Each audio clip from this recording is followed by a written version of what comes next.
صفحہ نمبر 10.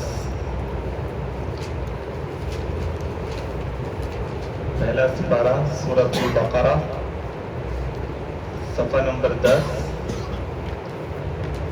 آیت number 67، 67 number آیت. اعوذ باللہ من الشیطان الرجیم، بسم اللہ الرحمن الرحیم. وَإِذْ قَالَ مُوسَىٰ لِقَوْمِهِ إِنَّ اللَّهَ يَأْمُرُكُمْ أَن تَذْبَحُوا بَقَرَةً قَالُوا أَتَتَّخِذُنَا هُزُوًا قَالَ أَعُوذُ بِاللَّهِ أَن أَكُونَ مِنَ الْجَاهِلِينَ. جہاں سے بنی اسرائیل کے ایک اہم واقعے کی طرف اشارہ ہے کہ بنی اسرائیل میں ایک آدمی کا قتل ہو گیا. اب سب لوگ پریشان تھے کہ قاتل کا پتہ کیسے چلائیں. تو اس کے لیے موسیٰ علیہ السلام کو اللہ تبارک و تعالیٰ نے بتایا کہ تم ایسا کرو کہ اپنی قوم کو کہو کہ ایک گائے ذبح کرے. جب وہ گائے ذبح کریں گے تو اس گائے کا جو ایک کھر ہے وہ اس مردے کے اوپر مارنا تو مردہ زندہ ہو جائے گا اور وہ یہ بتا دے گا کہ میرا قاتل کون ہے.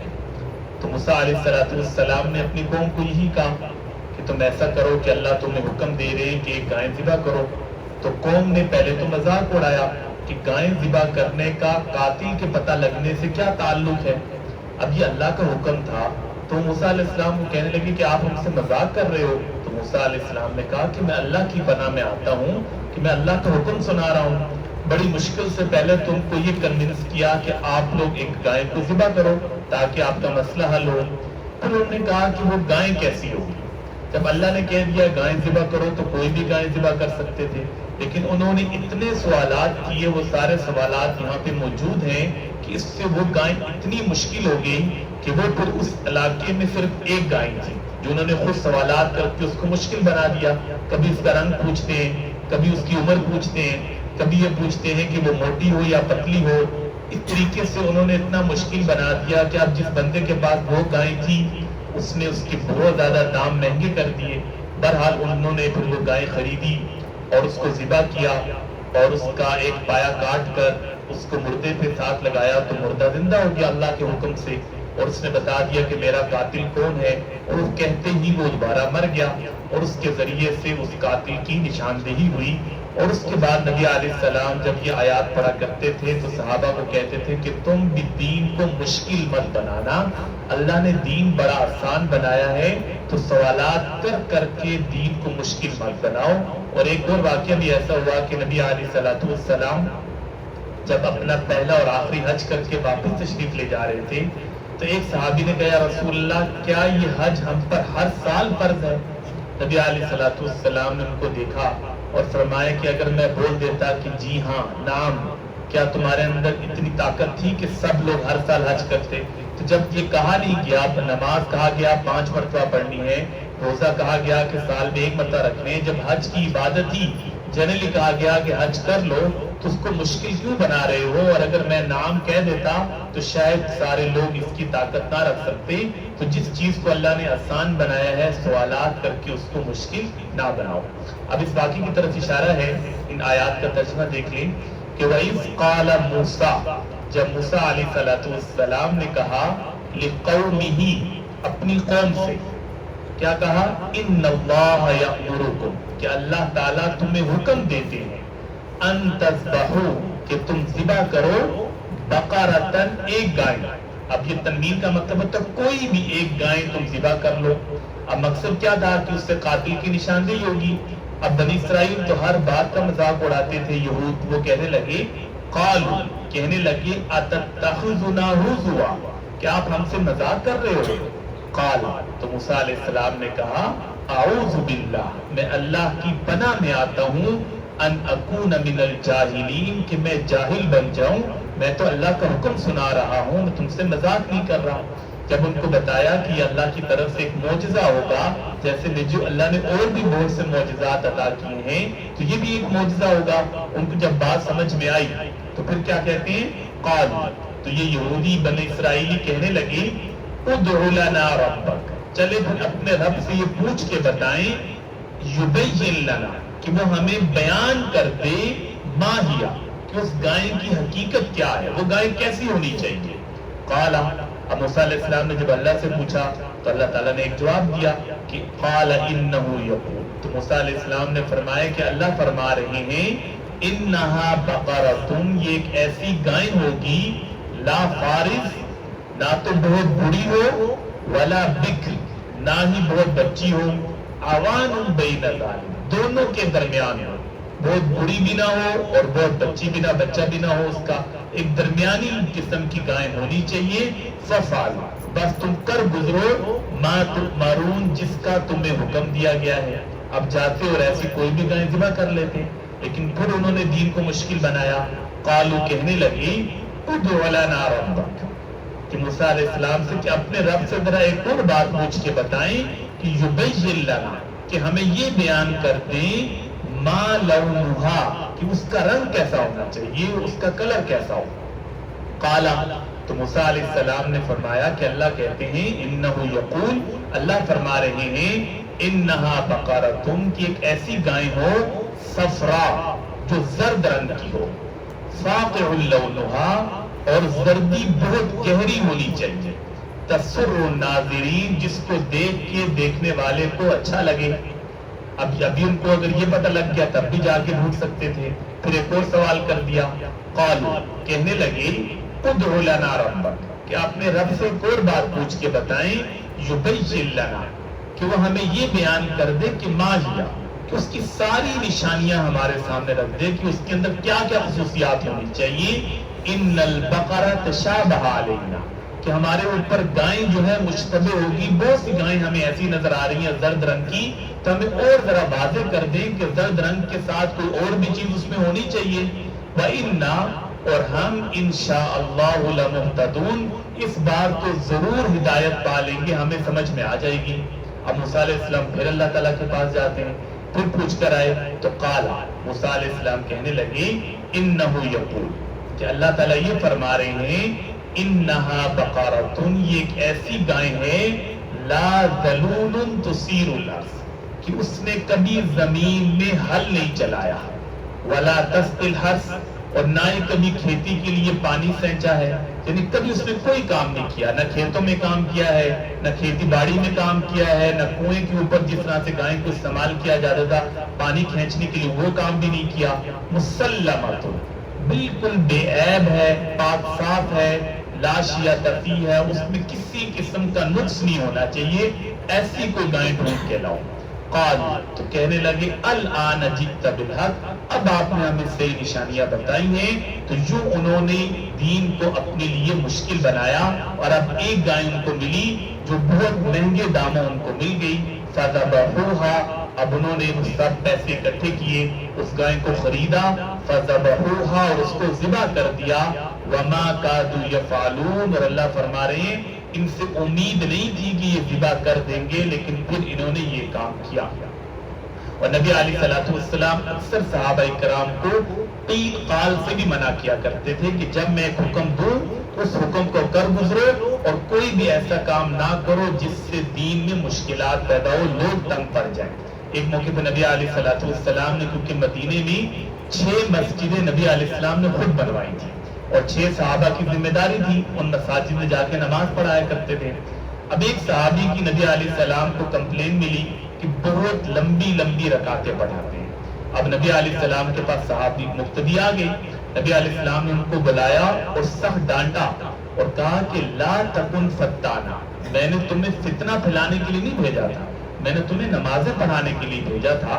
وہ صحابی کہنے لگے یا رسول اللہ، میں تو لمبی قرات کرتا ہوں، اس سے قیام میں اچھا لگتا ہے، ثواب زیادہ ملتا ہے۔ تو آپ نے فرمایا کہ یہ ثواب نفل نمازوں میں لیا کرو، تمہیں پتہ ہے کہ ان فیکم الضعفاء، تمہارے پیچھے ضعیف لوگ بھی کھڑے ہوتے ہیں، تمہارے پیچھے بیمار بھی کھڑے ہوتے ہیں، جو چند منٹ سے زیادہ کھڑے نہیں ہو سکتے، تو ان کی نماز کو مشکل کیوں بنا رہے ہو؟ تو پیارے آقا علیہ السلام ہمیشہ دین کو آسان بنا کے پیش کرتے تھے تاکہ لوگ دین سے متنفر نہ ہو۔ ہم دین کو مشکل بنائیں گے سوالات کر کر کے، یہ دین کو جس انداز سے پیش کریں گے اس سے بھی لوگ دین سے متنفر ہوں گے۔ اسے نبی علیہ السلام نے ایک موقع میں فرمایا کہ یسروا ولا تعسروا، لوگوں کے لیے آسانیاں پیدا کرو، مشکلات پیدا نہ کرو۔ بشروا ولا تنفروا، ان کو بشارتیں سنا کر اللہ کے قریب لاؤ، ان کو نفرت پھیلا کر اللہ سے ڈراؤ مت. تو یہ سارے وہ طریقے تھے جس سے انہوں نے بنی اسرائیل نے اپنے دین کو مشکل بنایا، جس میں ایک طریقہ تھا کہ سوالات کی بھرمار کر کے وہ دین کو مشکل بناتے تھے. بہرحال اب انہوں نے اس کو ذبح کر دیا. اب اللہ تبارک و تعالیٰ نے کہا کہ اب اس جانور کے ذریعے سے تم اپنے قاتل کو تلاش کرو. وَإِذْ قَتَلْتُمْ، اب اس کی طرف اشارہ ہے واقعے کی طرف کہ جب تم نے قتل کیا نفسن، ایک جان کو، فَادَّارَأْتُمْ فِيهَا، پھر تم اس قتل کو ایک دوسرے پہ ڈالنے لگے. ایک کہہ رہا ہے کہ اس نے قتل کیا، دوسرا دوسرے پہ ڈال رہا ہے. وَاللَّهُ مُخْرِجٌ، اللہ کہہ رہے ہیں کہ میں بتانے والا ہوں ما کنتم تکتمون، جو کام تم چھپا رہے تھے. فقلنا، تب اللہ نے ان کو یہ وحی بھیجی موسیٰ علیہ السلام کو، اضربوہ، کہ اس مردے کو مارو، ببازیہا، اس گائیں کے کھر سے، یعنی گائیں کی جو ٹانگ ہے، کھر ہے، پایا ہے، اس سے اس مردے کو مارو، یہ زندہ ہوگا اور تمہیں بتائے گا کہ قاتل کون ہے. کذالک یحیی اللہ الموتى، اور یہاں سے اللہ نے پھر ہمیں یہ بھی بتایا کہ اللہ ایسے ہی مردوں کو زندہ کرے گا. کیونکہ مشرکین مکہ تو یہ مانتے ہی نہیں تھے کہ انسان مر کے مٹی ہو جاتا ہے. وہ کہتے ہیں کہ دوبارہ زندہ کوئی نہیں ہوگا، کیونکہ وہ آبزرویشن پہ ایمان لاتے تھے. وہ کہتے تھے آج تک ہم نے دیکھا نہیں کہ کوئی انسان مر گیا ہو اور دوبارہ زندہ کیا گیا ہو، تو ہم کیسے ایمان لائیں. تو اللہ نے اس پورے واقعے کے بعد مشرکین مکہ کا عقیدہ بھی ٹھیک کیا کہ کذالک، اسی طریقے سے، یحیی اللہ الموتى، اللہ مردوں کو زندہ کرے گا. تو قرآن میں جا بجا اللہ تبارک و تعالیٰ نے قرآنی دلائل بھی پیش کیے ہیں کہ موت کے بعد کی زندگی کیسے ہوگی، اور اللہ تبارک و تعالیٰ کے لیے کام مشکل کیوں نہیں ہے. سورہ روم کے اندر اللہ تبارک و تعالیٰ نے ایک اور انداز اپنایا، کیونکہ مشرکین مکہ یہ تو مانتے تھے کہ اللہ ہمارا خالق ہے. ان کو ہم مشرک کیوں کہتے ہیں کہ وہ اللہ کو خالق ہونے کے ساتھ شرک کرتے تھے، اس لیے مشرک کہتے ہیں. تو اللہ نے ان کو کہا کہ تم جب یہ مانتے ہو کہ پہلی بار پیدا اللہ نے کیا ہے، تو وہ اللہ دوسری بار پیدا کیوں نہیں کر سکتا؟ کیونکہ تمہاری تحقیق یہ کہتی ہے کہ دوسری تخلیق پہلی تخلیق سے آسان ہوتی ہے. کہ بغیر سیمپل اور نمونے کے میں نے پیدا کر دیا تو دوبارہ کیوں نہیں کر سکتا. یہ ایک اور انداز تھا. یہاں پہ اللہ تعالیٰ نے ایک اور انداز اپنایا. اور قرآن میں آپ کو عقلی دلائل بھی ملتے ہیں کہ کئی مواقع پر اللہ نے بتایا کہ دنیا کے اندر تمہیں انصاف نہیں ملتا، اور بسا اوقات انصاف دینے کی کوشش بھی کریں تو دنیا کے نظام میں اتنی طاقت ہی نہیں ہے. ایک انسان 10 لوگوں کو قتل کر دے، دنیا کی عدالت سزا سنائے گی 10 بار سزائے موت، لیکن حقیقت میں تو ایک بار ملے گی. اب 9 بار کا جو اس نے قتل کیا اس جرم کی سزا تو دنیا کے نظام میں مل ہی نہیں سکتی. اس لیے آخرت کا وجود اور آخرت کا ہونا اس لیے ضروری ہے. بہت سے دلائل قرآن کے اندر موجود ہیں. تو یہاں پر بھی اللہ تبارک و تعالیٰ نے اس کی طرف اشارہ کیا کہ کذالک، اسی طریقے سے، یحیی اللہ الموتى، اللہ مردوں کو بھی زندہ کرے گا. جس طرح سے آج تمہاری آنکھوں کے سامنے ایک مردے کو زندگی مل گئی. وَيُرِيكُمْ آیَاتِ، اللہ کہہ رہے میں تمہیں اپنی نشانیاں دکھاتا رہوں گا. لعلکم تعقلون، تاکہ تمہارے اندر عقل و شعور آئے، تم عقل سے سوچو. اب بنی اسرائیل کو اللہ تبارک و تعالیٰ نے ایک اور بات بتائی کہ اس سارے واقعے کے باوجود اب تمہیں یہ چاہیے تھا کہ تم اللہ پر کامل ایمان لاتے. تمہارے سامنے کتنے معجزے ہیں، لیکن تمہارے دل تو پتھر سے بھی زیادہ سخت ہو گئے. اور پتھر کے ساتھ تشبیہ دی کہ اللہ فرما رہے ہیں ثم قست قلوبکم، پھر تمہارے دل سخت ہو گئے.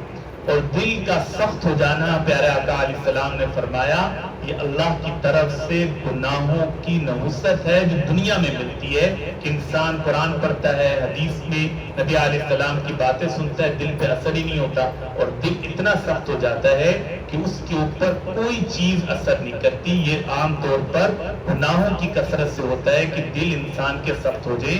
اور پیارے آقا علیہ السلام نے ایک موقع پہ فرمایا تھا کہ میں تمہیں بتاؤں کہ جنت میں جانے والے کثرت سے کون لوگ ہوں گے؟ جن کے دل اتنے نرم ہیں جیسے چڑیا کے دل ہوتے ہیں، کہ چھوٹی چھوٹی بات پر ان کے دل میں خوف آ جاتا ہے، ان کی آنکھوں سے آنسو آ جاتے ہیں، دل لرز جاتے ہیں. اور اہل ایمان کی تو اللہ تعالیٰ نے سورہ انفال میں نشانیاں بتائی ہیں کہ جب وہ قرآن کی آیات پڑھتے ہیں تو وجلت قلوبہم، ان کے دل لرز جاتے ہیں. تو دل کی سختی کوئی اچھی چیز نہیں ہے. تو اللہ نے فرمایا کہ اب ان لوگوں کے دل بہت سخت ہو گئے. ثم، پھر قست قلوبکم، تمہارے دل سخت ہوگی، من بعد ذالک، اس واقعے کے بعد، فہی کالحجارہ، اور یہ دل پتھر کی طرح بن چکے ہیں، او اشد قسوہ، یا پتھروں سے بھی سخت ہو چکے ہیں تمہارے دل۔ کیوں؟ کیونکہ پتھر بھی ایسے ہیں کہ کچھ پتھروں سے تو نہریں بہتی ہیں، کچھ پتھروں سے پانی نکلتا ہے، اور اللہ فرما رہے ہیں کچھ پتھر اللہ کے خوف سے گر جاتے ہیں۔ وَإِنَّ مِنَ الْحِجَارَةِ، کہ بعض پتھر تو ایسے ہیں، لَمَا يَتَفَجَّرُ، کہ بہہ پڑتے ہیں ان سے، مِنْهُ الْأَنْهَارُ، نہریں، کہ بہت سے ایسے پتھر ہیں آبشاریں نکلتی ہیں، اس سے پانی نکلتے ہیں، نہریں نکلتی ہیں۔ وَإِنَّ مِنْهَا، اور اللہ کہہ رہے ہیں کچھ پتھر تو ایسے ہیں، لَمَا يَشَّقَّقُ، جب وہ پھٹتے ہیں، فَيَخْرُجُ مِنْهُ الْمَاءُ، اس سے پانی نکلتا ہے، جیسے بورڈ کی صورت میں پتھر آتے ہیں، پتھروں سے بھی پانی نکل آتا ہے، تو کبھی تو کثرت سے پانی نکلتا ہے نہروں کی صورت میں، اور کبھی پتھروں سے عام پانی نکلتا ہے، یہ دونوں تو انسان مشاہدہ کرتا ہے۔ اور اللہ فرما رہے ہیں کچھ پتھر ایسے ہیں، وَإِنَّ مِنْهَا، اور بعض پتھر تو ایسے ہیں، لَمَا يَهْبِطُ مِنْ خَشْيَةِ اللَّهِ، جو اللہ کے خوف سے گر پڑتے ہیں، یعنی پتھروں کا گرنا بسا اوقات اللہ کے خوف سے بھی ہوتا ہے۔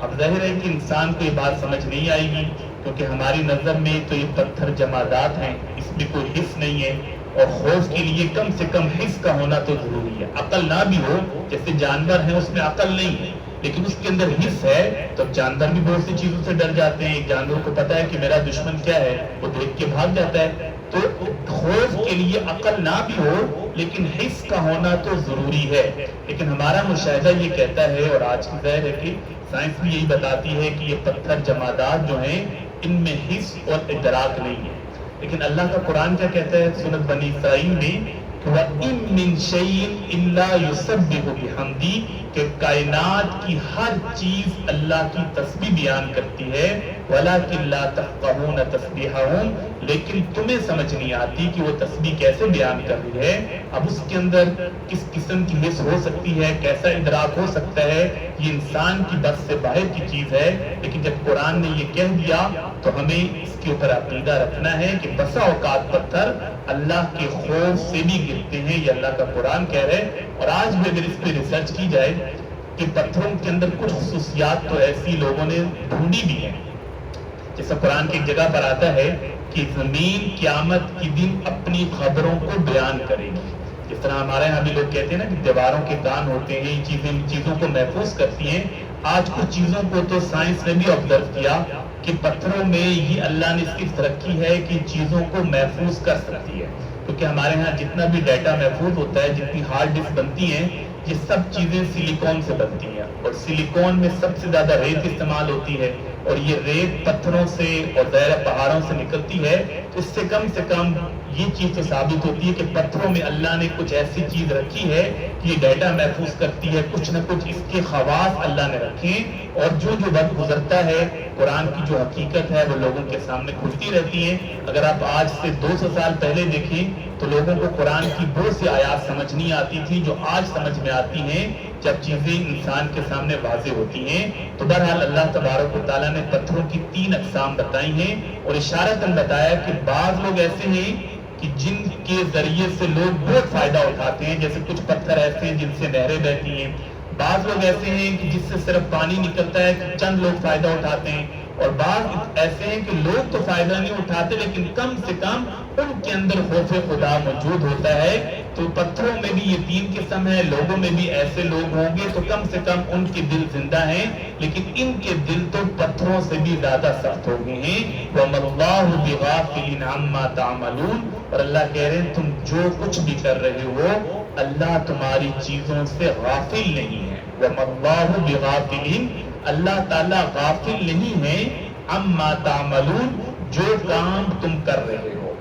أَفَتَطْمَعُونَ أَن يُؤْمِنُوا لَكُمْ، اب نبی علیہ الصلوۃ والسلام اور مسلمانوں کو تسلی دی کہ تم یہود کو اتنی چیزیں بتاتے ہو، اتنی قرآن کی آیات بتاتے ہو، پھر بھی یہ ایمان نہیں لاتے، تو اللہ فرما رہے ہیں کہ انہوں نے تو اللہ کا کلام اپنے کانوں سے سنا اور تب بھی ایمان نہیں لائے، تو یہ تمہاری باتیں سن کر بھی ایمان نہیں لائیں گے، تو تم پریشان مت ہو۔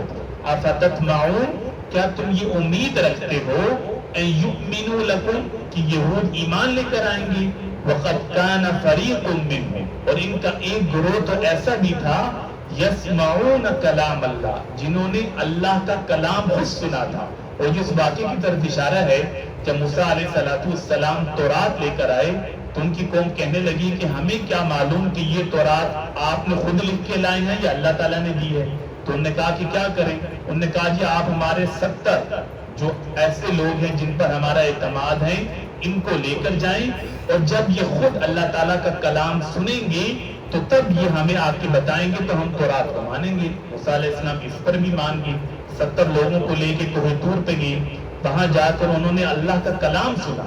اس کلام سننے کے بعد ایک دم مکر گئے، کہنے لگے کہ ہمیں کیا پتا کہ یہ اللہ کی آواز ہے یا کسی اور کی آواز ہے، جب تک ہم اللہ کو دیکھیں گے نہیں کہ اللہ تعالیٰ بات کر رہے ہیں اور یہ اللہ تعالیٰ ہیں تب تک ایمان لے کر نہیں آئیں گے۔ تو اللہ تعالیٰ کی طرف سے بجلی کڑکی اور وہ 70 کے 70 لوگ ہلاک ہو گئے۔ موسیٰ علیہ السلام پھر پریشان، کہنے لگے یا باری تعالیٰ اب اگر میں اپنی قوم کے پاس جاؤں گا تو وہ تو بالکل میری بات نہیں مانیں گے، وہ کہیں گے کہ 70 لوگوں کو مار کے لے آئے ہیں، اب تو میری بات اور کمزور ہو جائے گی۔ اللہ تعالیٰ نے ان کو زندہ کیا، پھر جا کر اپنی قوم کے پاس جاتے ہیں، وہاں جا کر پھر مکر گئے، کہنے لگے ہم نے تو کوئی بات سنی ہی نہیں۔ تو اللہ نے اس طرف اشارہ کیا کہ وَقَدْ كَانَ فَرِيقٌ مِّنْهُمْ، ان کا ایک گروہ تو ایسا تھا یسمعون کلام اللہ، جو اللہ کا کلام سن چکا تھا، ثم يحرفونه، پھر جا کر اپنی بات سے مکر گئے تھے، من بعد ما عقلوه، ان کو ساری بات سمجھ میں آ گئی تھی، پھر اس بات کا انہوں نے انکار کیا، وہم یعلمون، اور یہ جانتے بھی ہیں۔ تو اس وجہ سے اگر یہ آپ کی بات نہیں مان رہے تو آپ اس وجہ سے پریشان مت ہو۔